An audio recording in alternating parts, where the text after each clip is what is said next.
Ranchers have been in a fight against Mother Nature since a historic April blizzard dropped heavy, wet snow over much of North Dakota. In fact, about 3/5 of the state got at least 18 inches, with some areas getting close to 4 feet in 2 rounds of storms. And it extended into surrounding states. As Rose Dunn reports, the timing for many ranchers couldn't have been worse, right in the middle of calving. It's a little tough. We lost some cattle. Gene Veter ranches near Watford City in far western North Dakota. He had just started calving when they were hit with more than 2 feet of snow. That's more snow than they've had for at least 3 years total. With all these snow drifts, the cows wandered off and they would drop them in a snowbank. And we couldn't get to them, so we lost some. It was the worst storm I've ever seen. I've lived here my whole entire life. Holly Wilson ranches in Stark County, also in western North Dakota.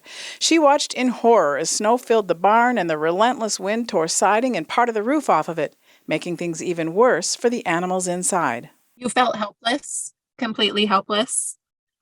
You know, you've spent your whole entire life building up something just to feel like it's going to just all fall away in one day.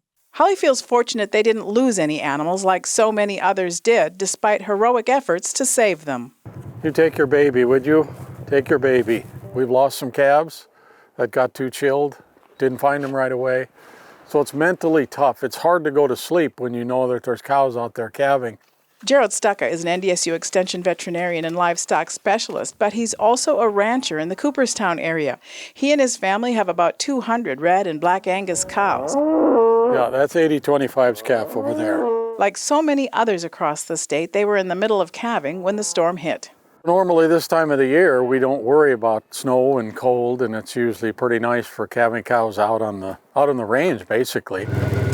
Stucka says he's never seen an April like this. The hardest part has been that the storm and cold lingered and even dropped more snow for some.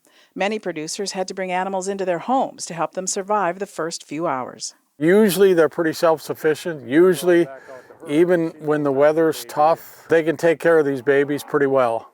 And they still do, but sometimes, you know, some need some help, and we bring them in and warm them up and feed them a little bit, and then try and put them back with their mothers as quickly as possible. Despite the hardships of the late season storms, Veter sees the silver lining of lessening the severe drought they've been in for a long time. This is the first mud I've seen for a couple of years, honestly, for several years. And on top of all that, many parts of the region are expecting even more snow this weekend. Joining me now to talk about what it all means, especially about drought relief, is North Dakota State climatologist Adnan Akuz. So a lot of the parts that got the most snow were maybe most in need of moisture. This is exactly what the doctors ordered. And I can say it's even better than doctors ordered. If the doctors order, for example, this time of the year in April, the precipitation would fall in terms of liquid. Rainfall in this intensity would fall on top of very dry soil, and it would overflow immediately. It would erode the soil. But what is happening, or what happened last week, is it snowed tremendously, and it broke records. That snow is going to melt, and it is going to trickle into the deeper portions of the soil, where it is going to rejuvenate that moisture that was really needed in these portions of the state. You have to keep in mind that we are just coming out of a big drought, especially in the western North Dakota. So much of central western North Dakota are officially in drought, some D3 out of 4.